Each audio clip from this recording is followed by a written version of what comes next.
j'espère que vous allez bien et que vous avez la pêche. Aujourd'hui, nous allons voir l'épisode 2 de la Genèse et les trésors. Les trésors cachés, pardon.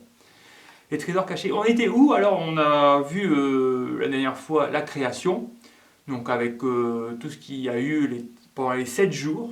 Et on va en parler d'une journée plus particulière, ou de la création de l'homme. Donc, la création de l'homme, le premier homme, c'était Adam, d'après ce que la Bible nous dit. Retrouvons ça, chapitre 2 de la Genèse, verset 7. L'Éternel Dieu façonna l'homme avec la poussière de la terre. Il insuffla un souffle de vie dans ses narines, et l'homme devint un être vivant. L'Éternel Dieu plaça un jardin en Éden, du côté de l'est, et il y mit l'homme qui y façonnait. L'Éternel Dieu fit pousser du sol des arbres de toutes sortes agréables à voir, et porteurs de fruits, bons à manger. Déjà, c'est sympa, je trouve, un jardin avec de la bouffe dedans. C'est vraiment top. Il fit pousser l'arbre de vie au milieu du jardin, ainsi que l'arbre de la connaissance du bien et du mal. Après, la suite du chapitre nous explique un peu la géographie avec différents fleuves. À un moment donné, on trouve même de l'or, du machin, du bidule. Bref, sautons. Verset 15. L'Éternel Dieu prit l'homme et le plaça dans le jardin d'Éden pour qu'il cultive. Voilà. Pour qu'il cultive et le garde. L'Éternel Dieu donna cet ordre à l'homme: tu pourras manger des fruits de tous les arbres du jardin, mais tu ne mangeras pas le fruit de l'arbre de la connaissance du bien et du mal, car le jour où tu en mangeras, tu mourras, c'est certain.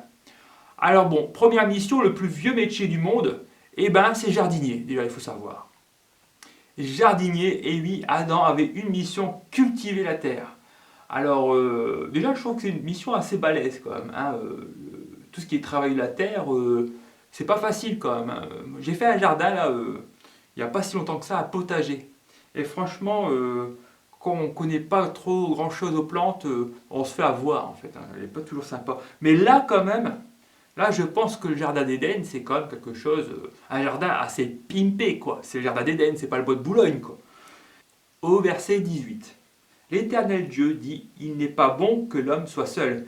Je lui fais une aide qui soit son vis-à-vis. L'Éternel Dieu façonna à partir de la terre tous les animaux sauvages et tous les oiseaux du ciel, puis il les fit venir à l'homme pour voir comment il les appellerait.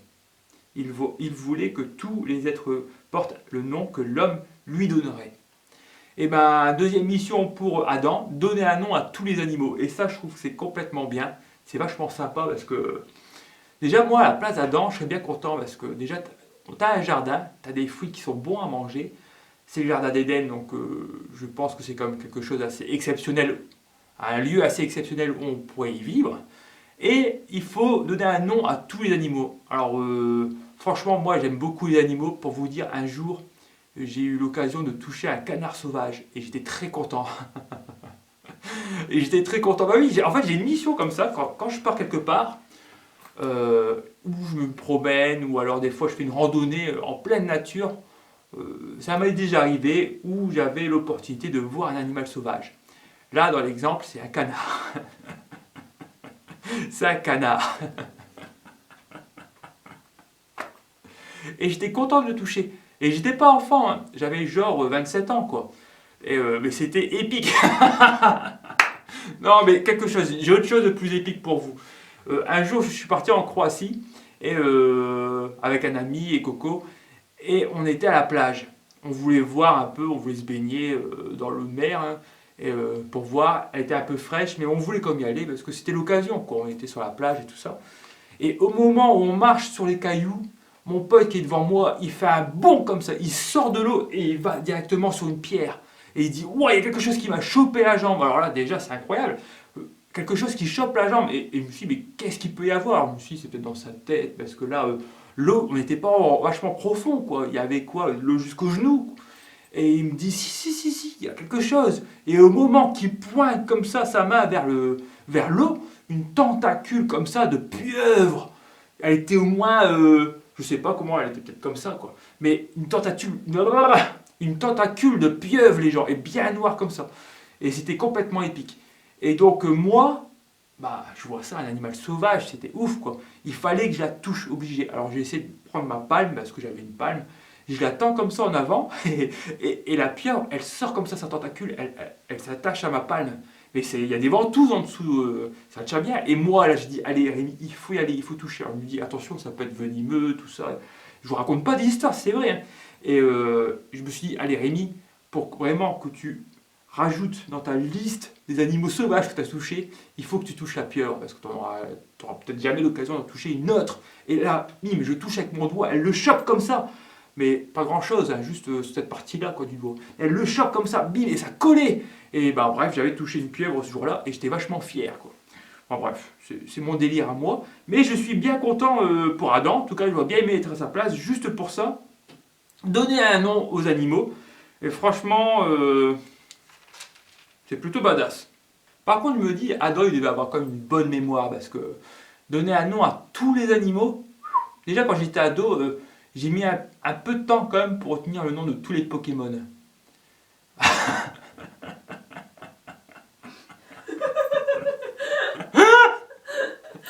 On n'était pas prêts à ça. Je sais pas si vous vous rappelez de ce que j'ai dit au premier épisode, où vraiment Dieu a créé l'univers pour l'homme. L'univers pour l'homme. Il a fait ça par amour, il a voulu faire ça bien, et ben il a fait ça bien. Parce que quand on voit l'équilibre de la nature, comment c'est fait, il n'y a rien qui... Tout est très bien. Tout est très bien et tout est relativement complexe, hein, comme j'avais dit au dernier épisode. Et là, on voit vraiment le jardin d'Éden. J'imagine le jardin d'Éden quand même quelque chose de ouf. Des arbres, du fruit, la nature, quoi. Et les animaux, c'est... J'ai toujours vu le jardin d'Éden comme un paradis terrestre. Il a vraiment donné le plus bel endroit au monde pour l'homme, pour qu'il puisse commencer et même y rester, et même lui donner une mission. C'est ça qui est bien quand même, parce que Dieu donne vraiment tout ce que Adam a besoin, je veux dire, pour être heureux. Déjà, il est en communion avec lui, parce que Adam n'a pas péché encore à ce moment-là, et c'est vraiment le péché qui nous éloigne de Dieu. Alors un homme à ce moment-là comme Adam qui n'a jamais péché de sa vie, il doit avoir une communion parfaite avec Dieu. Je pense que franchement, pour ça va être super. Et le jardin, il l'a pas mis dans une caverne, quoi. Il l'a vraiment mis dans un jardin cultivé. Je trouve qu'il n'y a pas vraiment de pression, quoi. Il cultive. Même si le boulot de jardinier, c'est assez balèze, quand même, je trouve. Un jardinier. Ouais, le boulot de jardinier, c'est assez balèze, parce que la terre, c'est pas facile à travailler. Mais ça reste le jardin d'Éden. Parce que déjà, le jardin d'Éden, quand on voit l'Euphrate et tout ça, si on devrait le situer sur le globe terrestre, sans savoir exactement où il est, mais il serait plus proche, je pense, de l'équateur que du pôle Nord. Ce qui fait que, rappelons-nous, Adam, on le verra, même Adam là, il est tout nu. Hein. Il peut pas être tout nu. On peut pas être tout nu à cette période de l'année, ici dans notre région, quoi. Là, tu es tout nu dehors, là, tu chopes le corona, quoi. Mais non, là, il est bien. Donc, j'imagine quand même un jardin avec une température ambiante de 25 à 30 degrés, sans le vent qu'on est en train de vivre ici à Dunkerque. Là, Je pense aussi, parce qu'on va voir ça dans les prochaines lignes qu'on va lire, c'est que quand Adam et Ève vont être chassés du jardin d'Éden parce qu'ils auront péché, je vous spoil un peu, mais bon, je voulais en venir, la Bible dit que la terre serait plus dure à cultiver. Donc déjà, si ça devient plus dur, ça veut dire que dans le jardin d'Éden, c'était déjà plus facile. Plus facile. Et moi, je regarde parce qu'en fait, pendant le confinement, je me suis dit, bon, on est enfermé chez nous, j'ai le bonheur d'avoir une maison. Qui dit maison dit jardin. Et j'ai un coin de mon jardin où on peut faire un potager. Donc avec Coco, on s'était dit, c'est peut-être le moment de s'investir dans le potager, voir ce qu'on peut planter, ça peut être bien. Parce que franchement, je sais pas vous, mais le fait d'avoir de la bouffe qui pousse dans votre jardin, moi je trouve ça complètement pimpé, quoi. Franchement, ça claque vraiment. Là, on a planté des pieds de tomates. Imaginez-vous, vous êtes dans votre jardin, enlevez une petite tomate. Tu te penches, bim, tu enlèves, hop, tu croques et c'est parti, quoi. Et donc ça, c'est vraiment bien. Et si le jardin d'Éden, c'est mieux que ça encore, bah, franchement, chapeau. Bah, j'espère quand même que c'est mieux que ça, parce que mon jardin, c'est pas où, parce qu'en fait, on apprend le jardinage, c'est ça. Hein. C'est rigolo que j'ai fait ça pour le confinement. Mais apprendre le jardinage, c'est quand même pas facile. Hein. Parce que là, pour vous dire un peu l'histoire, c'est que quand tu débutes le jardinage, t'as pas la main verte, comme on dit. On dit à un gars qui a la main verte, c'est quelqu'un qui gère bien les plantes, il sait quand il faut planter, il sait quand il faut cueillir, il sait quand il faut arroser, assez, pas assez, trop, trop peu. Et ça, c'est vachement bien. Et quand tu débutes, ah, t'es nul, quoi. T'es nul dans tout ça. Mais, qui ne tente rien à rien, c'est en forgeant qu'on devient forgeron. Alors, ce qu'on a fait, c'est qu'on a commencé à planter des graines de tomates. Alors, on s'était dit, les graines de tomates, on va mettre la blinde de graines dans le genre de plateau avec plein de terre, de terreau, pour qu'on ait un maximum de pieds de tomates qui poussent, parce qu'on s'est dit, sur 100 graines, il y en a une qui va prendre. Alors hop, allez, tu balances la sauce, tu balances les graines, bim, terre, comme ça, tu mets de l'eau. Et on a laissé agir ça au soleil à l'intérieur, donc à l'abri du vent, devant notre fenêtre et tout ça. On avait enlevé les rideaux et là, on s'est dit, on va donner toutes nos chances, quoi. On va prendre toutes nos chances, on va tout mettre en œuvre pour que ça puisse pousser. Et donc, le temps passe, et là, le miracle s'opère. On n'a jamais vu ça chez nous. Des petits bébés plantes tomates comme ça qui poussent. Une petite tige avec deux petites feuilles recroquevillées sur elles-mêmes. Ouah, alors là, c'était la première fois. La première fois qu'on avait réussi à faire pousser quelque chose. Et en plus, des pieds de tomates, c'est pas de l'herbe à chat, c'est pas facile, je trouve. Mais ça a marché. Et ça grandit, ça grandit. Et à un moment donné, on s'était dit, il y a quand même beaucoup de pieds de tomates. On a compté, il y en avait 60. Waouh, là, pas mal quand même. C'était le record, quoi. On n'avait jamais aussi bien réussi notre vie, le potager. Donc bon, on laisse pousser, on arrose, on fait attention à comment elle se porte, tout ça, et ça pousse super bien. Et à un moment donné, on s'était dit, bon, les pieds de tomates, ils font la taille de 2 mains, comme ça. Les pieds de tomates comme ça. Ils font tous ces 60 font cette taille-là, plus ou moins. Et donc on s'était dit, bon là, il y a peut-être moyen de le mettre dans le jardin. Alors on prépare la terre de dehors, on regarde un peu des tutos, ceci, cela. Et on se dit, bon, on va essayer. On met les pieds de tomates et on espère que ça va fonctionner. Ah, franchement, chez nous, c'est pas le jardin d'Éden. On est très très très très très très très loin du compte. À peine planté. Déjà, le jour où on voulait le faire, il y a une sorte de tempête déjà. C'est vraiment le pas de bol, quoi. On arrive, il y a du vent, et je trouve que la température déjà diminue. Je me dis, bah mince, il faisait bon il y a quelques jours, et là, il fait moins bon. Alors, pourtant, on est au mois de mai, on dit avril ne te découvre pas d'un fil, mais mai, fais ce qu'il te plaît. Alors on s'était dit, on plante des tomates. Bon, on plante, hop, ça tient, des fois il y a une branche qui casse à pied de tomate, on a le seum, et bon, on s'est dit, sur 60, ça va tenir, quoi. Il y en aura bien quelques-unes qui vont tenir le choc. Et bon, une fois planté, on remonte, et là, l'apocalypse tombe sur les pieds de tomates. Déjà, je vois que le vent souffle encore plus fort. Je vois des pieds de tomates qui étaient comme ça, ils sont comme ça, et après il y en a même qui sont pliés, quoi. Ils sont cassés un petit peu à droite, à gauche, et je me dis, c'est pas possible, et qu'est-ce qu'on a fait là? Le potager, il se rebelle, le temps, je sais pas, on a fait quelque chose qu'il fallait pas, quoi. Non, le pied de tomate, les pieds de tomate, ils mangent, quoi, avec le vent. Il fait froid, il commence à faire froid, et là, un truc que j'ai jamais vu, que j'aurais jamais cru voir une fois dans ma vie, je vois les oiseaux qui viennent, vous voyez, dans le potager. Forcément, on a retourné la terre. Alors je me dis, bon, bah, c'est normal, quoi.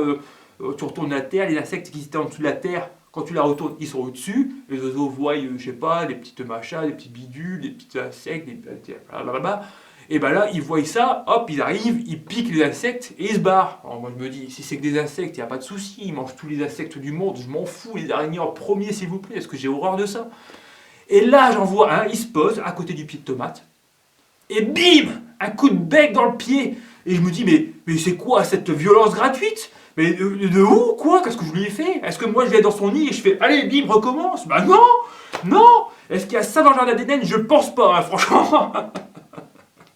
Franchement, je pense pas. Il vient et un coup de bec comme ça, gratuit, la gratuité du coup de bec dans le pied de tomate. Et le pied de tomate, bim, coupé en deux, ça tombe et il me nargue l'oiseau. Le piaf, il me nargue, il prend le pied de tomate coupé en deux qui tombe, il met ça dans son bec là, son bec plein de pointus là. Et il tourne le pied de tomate et pas pour faire son nid, mais je veux dire, mais ça va jamais tenir quoi, c'est pas possible. Et là, c'est la réalité du jardin quoi. Alors, je suis dégoûté. Je regarde la météo, et là je vois qu'il parle des seins de glace. J'étais pas au courant en fait. Ben, j'avais entendu, mais je me suis dit c'est peut-être une légende urbaine comme ça, les seins de glace, ceci, les seins de glace cela. Mais non, pas du tout. En fait, ça existe. Et donc on s'aperçoit que la température, ça peut baisser en dessous de 4 degrés la nuit, quoi. Les pieds de tomates, ça tient jusqu'à 8. Ah, c'est foutu, quoi, devant le froid. Et je me suis dit, mais on a tout fait ça pour rien. Encore une fois, attristé, je vais voir le potager le potager qui subit le temps, en fait, il subit la vie, quoi. Et là, je vois quoi? Alors, toujours les oiseaux en train de picorer à côté. Ça va, il n'avait qu'un seul qui en a défoncé un pied de tomate. Donc, je me suis dit, ils vont pas tous s'acharner quand même. Et là, je vois mon chat assis sur une chaise de jardin. Bon, il était là, il regardait le spectacle. Il sert à rien ce chat. Et à un moment donné, quand même, un geste héroïque, le chat se lève. Il me dit, ah c'est bon, il va faire chasser les oiseaux, on va être bien, il va protéger les pieds de tomates. Et il commence à s'avancer vers le potager. Je me dis, c'est bien, vas-y Raja, il s'appelle Raja pour ceux qui ne savent pas. Vas-y Raja, tu peux le faire, va défendre le potager. Il y va et il marche en plein dans le potager. Pour l'instant, tout va bien. Qu'est-ce que je le vois faire? Il commence à s'avancer entre deux pieds de tomates. Et il commence à creuser un trou entre deux pieds de tomates. Et je me dis, mais non, mais qu'est-ce qu'il fait? Et avec sa patte, comme ça, bim, avec sa patte pleine de griffes, là, il frôle le pied de tomate de devant, il retire la terre, et c'est tout juste, il va pas enterrer le pied de tomate derrière, hein. Et il y va de bon cœur. Allez, on y va. Il commence à faire un trou dans mon potager, et commence à mettre son derrière au-dessus du trou, et je vois sa queue frétiller, et je fais, non, il est en train de faire ses besoins en plus. Franchement, vous n'allez pas me dire, tout ça en une journée. Si ça, c'est pas... la terre est maudite, quoi, je veux dire. Et ça, c'est le potager. Ça, c'est la réalité du potager.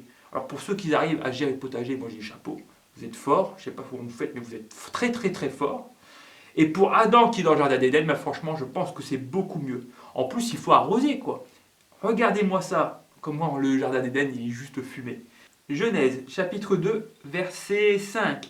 Lorsque l'Éternel Dieu fit la terre et le ciel, il y avait encore aucun arbuste des champs sur la terre et aucune herbe des champs ne poussait encore, car l'Éternel Dieu n'avait pas encore fait pleuvoir sur la terre. Il n'y avait pas d'homme pour cultiver le sol. Cependant, et c'est là que c'est fumé, cependant une vapeur montait de la terre et arrosait toute la surface du sol. Comme quoi, il n'y avait même pas besoin dans le jardin d'Éden d'arroser. Ça se faisait tout seul. Alors, Genèse 2, chapitre 18. L'Éternel Dieu dit, il n'est pas bon que l'homme soit seul. Je lui ferai une aide qui soit son vis-à-vis. L'Éternel Dieu façonna à partir de la terre tous les animaux sauvages et tous les oiseaux du ciel, puis il les fit venir vers l'homme pour voir comment il les appellerait. Il voulait que tous les êtres vivants portent le nom que l'homme lui donnerait. Donc, deuxième mission, donner un nom aux animaux. L'homme donna des noms à tous les bétails, aux oiseaux du ciel et tous les animaux sauvages. Mais pour lui-même, il ne trouva pas d'aide qui soit son vis-à-vis. C'est vrai que ça doit être particulier pour Adam. Imaginez-vous dans un monde où, comme là, dans le jardin d'Éden, où tout est bien, quoi. Franchement, tout est bien, mais que vous vous apercevez que vous êtes le seul être humain. Et ça doit peut-être manquer à Adam de voir ça, mais ils n'en parlent pas. Tu vois, on ne dit pas non plus que Adam fait cette prière à Dieu, oui, je suis seul être humain, est-ce que c'est possible? Non, non. Mais Dieu connaît bien le cœur de Adam, hein, il voit tous ses besoins, à la preuve, il fait tout pour lui, il fait des animaux qui viennent à lui, tout ça. C'est bien, quoi. Il ne s'ennuie pas, quoi, je veux dire. Le jardin d'Éden est très bien. Et là, il ne trouve pas de personne comme lui. Qu'est-ce que Dieu fait alors? Alors, qu'est-ce qui s'est passé? Genèse 2, verset 21. Alors l'Éternel Dieu fit tomber un profond sommeil sur l'homme qui s'endormit. Déjà, c'est la première opération avec anesthésie générale de l'histoire. Il prit une de ses côtes et referma la chair à sa place. L'Éternel Dieu forma une femme à partir de la côte qu'il avait prise de l'homme et il l'amena vers l'homme. L'homme dit, voici cette fois celle qui est faite des mêmes os et de la même chair que moi, on l'appellera femme parce qu'elle a été tirée de l'homme. C'est drôle de dire ça parce que Adam il est au courant en fait. Il est au courant que comment Dieu a fait. Mais bon, ça ne le perturbe pas plus que ça. et il voit une femme. C'est pourquoi l'homme quittera son père et sa mère et s'attachera à sa femme, et ils ne feront qu'un. L'homme et sa femme étaient tous les deux nus, et ils n'en avaient pas honte. Par rapport à ce qu'on a lu, pour conclure, je voudrais revenir sur qui est Ève pour Adam. En fait, ce qui manquait à Adam, et là il le dit, mais pour lui-même, il ne trouva pas d'aide qui soit son vis-à-vis. Et c'est ce qui manquait. Et Ève sera donc le vis-à-vis d'Adam. Et au moins, on voit comment un couple devrait être homme, femme, vis-à-vis de Dieu. Et voilà pour cette petite exploration dans la Bible. J'espère que vous avez aimé et que vous avez kiffé. Juste pour qu'on conclue, je voulais répondre à une question qui a été posée à la première vidéo. Quand on lit Dieu dit « Faisons l'homme à notre image ». J'avais un peu répondu sur le chat et je voulais rentrer un peu plus en profondeur sur ce qu'il dit là Dieu. Parce que longtemps j'ai cru, quand j'étais enfant, j'ai cru qu'en fait, quand j'avais lu ce passage, « Faisons l'homme à notre image », je pensais à notre image, genre 2 yeux, un nez, pardon, une bouche, des cheveux, une barbe. Mais non, en fait, à notre image, on voit un pluriel. Et c'est rigolo, c'est bizarre de voir que Dieu parle au pluriel quand il dit l'homme à notre image. À notre image, en fait, ça fait référence à la Trinité. Alors vous savez, Dieu, on parle de la Trinité, entre Dieu, le Père, le Créateur, Jésus, le Fils, le Messie, et on a aussi le Saint-Esprit, l'Esprit de Dieu. Et les trois en forment qu'un seul, et nous avons là la Trinité. Et à notre image, ça fait référence à ça. Un homme est fait de chair, avec un corps, il a une âme, et il a un esprit. Et quel ont le rôle de chacun, donc l'âme, le corps et l'esprit, en nous? C'est quoi, comment expliquer tout ça? Alors j'ai commencé par le plus simple, le corps. Le corps, c'est ce que vous voyez, donc c'est avec 2 yeux, un nez, une bouche. C'est ce que vous voyez devant la caméra, ça c'est mon corps. Et je suis composé de mon corps. Un corps n'est pas éternel, parce qu'en fait le corps il vieillit, et à notre mort, même le corps se décompose. Il a une durée de vie. Contrairement à l'âme. L'âme est faite immortelle, c'est Dieu qui l'a créée, et elle est immortelle. Et c'est là qu'est la vie. On a une vie qui n'est pas immortelle ici, on a tous une vie mortelle, on va tous mourir un jour, mais après cette vie terrestre qui n'est pas illimitée, nous aurons une vie illimitée, on aura une éternité là-haut. Enfin, l'esprit, pour moi l'esprit c'est ce qui nous aspire, c'est avec ça qu'on réfléchit, c'est ce qu'on pense. C'est peut-être un peu compliqué de comprendre tout ça, mais en gros c'est ça. Voilà, j'espère que j'ai répondu à vos questions. Alors si vous avez des questions, n'hésitez pas à le mettre dans le chat ou dans les commentaires. Comme ça, moi je vais les lire. Je vais voir si elle est peu compliquée à répondre. Je vais voir avec d'autres personnes pour pouvoir vous donner une réponse la plus correcte possible. Et si vraiment ça pousse à développer la réponse, comme là je l'ai développé, et ben je vous en parlerai au prochain épisode. En tout cas, si vous avez aimé, n'hésitez pas à mettre un pouce bleu. Abonnez-vous si vous voulez rien rater, comme ça la prochaine vidéo qui va sortir, vous serez au courant tout de suite et vous n'allez rien rater. Et on se dit à la prochaine pour un prochain épisode sur les trésors de la Genèse. Salut!